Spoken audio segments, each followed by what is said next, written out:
സല്ലല്ലാഹു അലൈഹി വസല്ലം തങ്ങൾ എത്ര മുഅ്ജിസത്ത് കാണിച്ചാലും ഇല്ലെങ്കിലും ആ ഹബീബ് സല്ലല്ലാഹു അലൈഹി വസല്ലം തങ്ങളെ ഹബീബായി ഖലീലായി അഷ്റഫുൽ ഖൽഖായി അല്ലാഹു സുബ്ഹാനഹു വ തആല തിരഞ്ഞെടുത്തതാണ്. അതുകൊണ്ട് ചില ആളുകൾ നബി സല്ലല്ലാഹു അലൈഹി വസല്ലം തങ്ങളെ കുറിച്ച് പറയുമ്പോൾ ആ ഹബീബ് നടത്തിയ വിപ്ലവത്തെ കുറിച്ച് അവർ പറയും.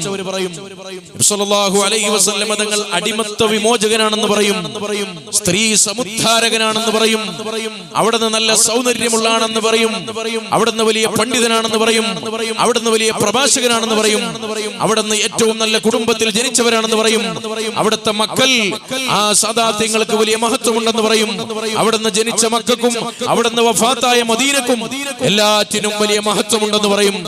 എല്ലാം ശരിയാണ്. പക്ഷേ നബി സല്ലല്ലാഹു അലൈഹി വസല്ലം തങ്ങളെ വായിക്കേണ്ടതും നബി സല്ലല്ലാഹു അലൈഹി വസല്ലം